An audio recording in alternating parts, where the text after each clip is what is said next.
Good and blessed morning to you all, my dear sisters and brothers in Christ. This morning, we're going to focus upon the letter of James chapter 2, verses 1 to 13. Our title of meditation is True Faith Evidenced by Good Works. True, most of us, the reader of this letter of James, unlike many people in the Catholic tradition and some other biblical scholars, James has been known as the son of Joseph and Mary, that is, Jesus' half-brother, as the Gospel of Mark chapter 6, verse 3, and Galatians chapter 1, verse 19 shows. Apostle Paul, regarding James in his first Corinthians chapter 15, verse 7, reports that James was converted to Jesus as one of his 12 apostles right after the resurrected Jesus appeared to him and all other apostles. James was also among those who waited for the coming of the Holy Spirit on the day of Pentecost, as Jesus promised at his ascension to his heavenly Father in Acts chapter 1, verse 14. And later, James became the leader of Jerusalem church, the very first Christian church community on earth, according to Acts chapter 12, verse 17, and chapter 15, verse 13, and 21, verse 18, and Galatians chapter 2, verse 9, etc. As James says in the very first line of his letter, his first primary concern is the then Jewish Christian community rather than Gentile Christians, as he likely put, let me quote, the 12 tribes in the dispersion. This James's letter is believed to be penned by James, as we see in the opening line, around 45 through 50 AD, for the then Jewish Christian community who was still strictly stuck to the law of Mosaic, law, their Hebrew Bible, our Old Testament. Therefore, we can assume that this first Jewish Christian church community were not yet fully understood their true freedom, which they could enjoy and practice in Christ Jesus, their Savior and Lord.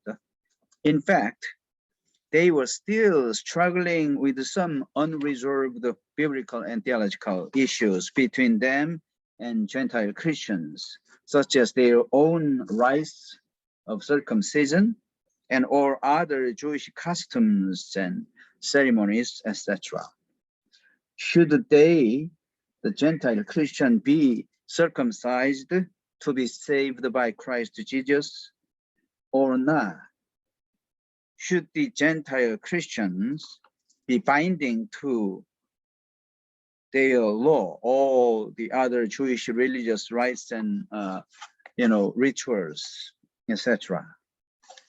We see in Acts chapter 15, in the Jerusalem Church Conference, how these conflictual issues were ironed out. In the 13th verse and the following of this chapter 15, James likely claims, "My brothers, listen to me."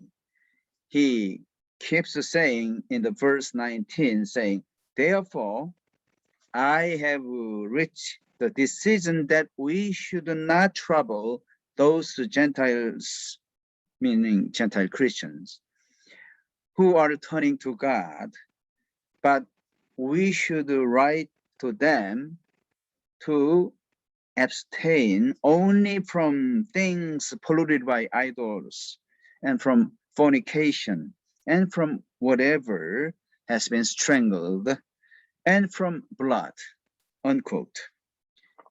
James's primary purpose in this letter was to set up the very ethical standard of Christian lifestyle, regardless of Jew or Gentile, in common in Christ Jesus, their Lord and Savior. Here's what he wrote in our passage this morning, chapter 2, verses 1 through 6. My brothers and sisters, do you, with your acts of favoritism, really believe in our glorious Lord Jesus Christ? For if a person with gold rings and in fine clothes comes into your assembly, into your church community, and if a poor person in dirty clothes also comes in, if you take notice of the one wearing the fine clothes and say, have a seat here, please, while to the one who is poor you say, stand there and sit at my feet, have you not made distinctions among yourselves and become judges with evil thoughts? Listen, my beloved brothers and sisters, has not God chosen the poor in the world to be rich in faith and to be heirs of the kingdom that he has promised to those who love him? But you have dishonored the poor. Is it not the rich who oppress you? Is it not they who drag you into court? We need to pay attention to his phrase, your acts of favoritism, because for James, this phrase serves as the very tip of the iceberg of our evil attitude, in James's own term, evil thoughts, in interpreting and treating our fellow humans, our neighbors. As James mentions in the fourth verse, have you not made distinctions among yourselves and become judges with evil thoughts? James here clearly shows us his theological understanding of any human person surrounding them and us in our church, local, global communities. James keeps unfolding his position on this issue in the verse 14 and the following section. To follow our passage this morning, let me quote, what good is it, my brothers and sisters, if you say that you have faith but do not have works? Can faith save you? If a brother or sister is naked and lacks daily food, and one of you says to them, go in peace, keep warm and eat your fill, and yet you do not supply their bodily needs, what is the good of that? What is the good of that faith? So, faith by itself, if it has no works, is dead. Verse 17. So faith by itself, if it has no works, is dead. We must not misunderstand what James truly meant by these lines. He never intended or asserted that our human salvation is possible only when we achieve a certain standard or amount of good works on top of our faith in Jesus the Christ, just as the Roman Catholic Church has taught and still teaching until this very moment, what James meant here was, if any one of us truly believe in Christ Jesus, then his evidence, his proof must be visible, tangible, and sensible in our daily life journey here and now. Concerning this issue of good works as Christians, Martin Luther, a 16th century German religious reformer, made quite an inappropriate criticism against this letter of James as a straw epistle,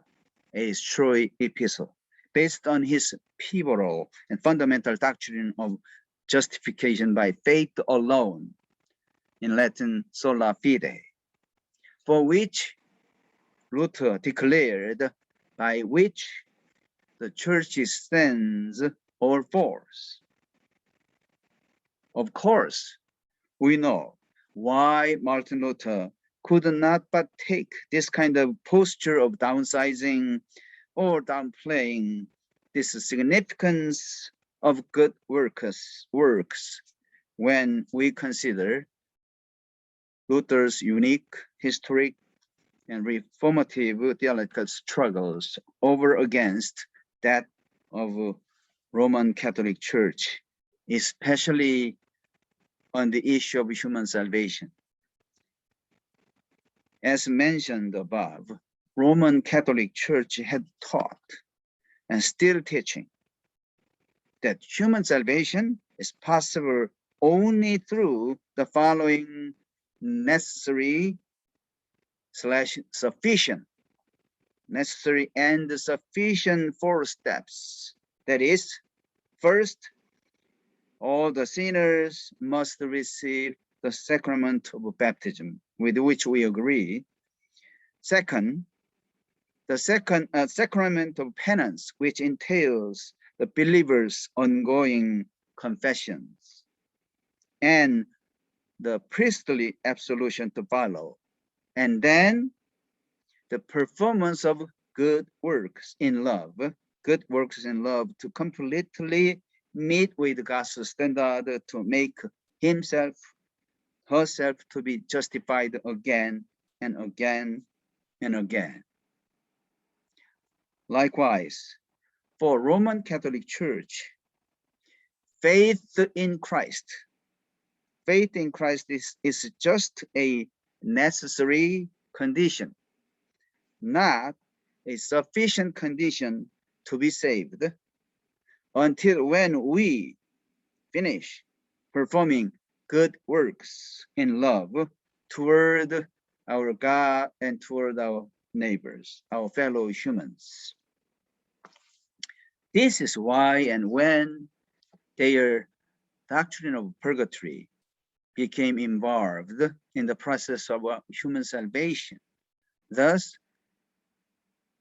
their sale of indulgences was beautified by this doctrine of good works in love. Martin Luther likely criticized this misleading and abuse of gospel of salvation and the church authority, that is the then authority of Pope, in his 95 Theses, which actually triggered the so-called 16th century religious reformation.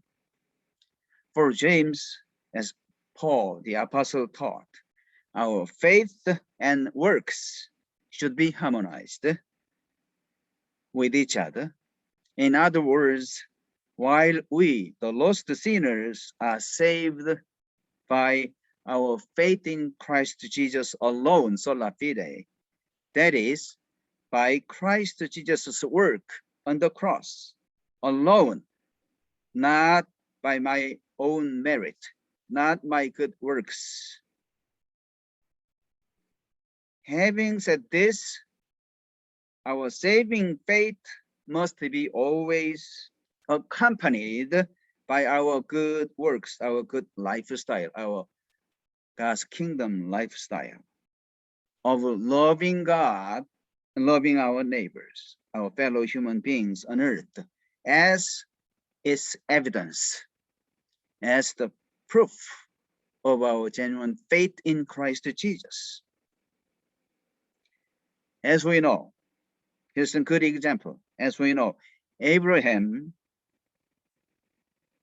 our ancestor of faith in Christ, Abraham was justified by faith in the 15th chapter of Genesis. Genesis chapter 15, verse 6. Long before he offered Isaac on the altar, that is Abraham's works, the very evidence of his genuine faith in God in the 22nd chapter of Genesis. My dear sisters and brothers in Christ, this morning, we as the people called the Methodists should know that our founder of Methodism, our spiritual father John Wesley, his sermon titled On Christian Perfection, Wesley upholded our good works of living, loving God and loving our neighbors as ourselves, which our Christ, our Savior, commanded us to practice in our day-to-day life journey. Therefore, if you say that you have faith but do not have works, what is the good of that? What is the good of that? So, faith by itself, if it has no works, is dead. People of God responding, saying, Amen, Amen, Hallelujah. May the Lord's never-ending, never-failing grace and love be upon all of you, your loved ones, and upon this global community, which is His blessed, marvelous creation, now and always. Amen. Amen. Hallelujah.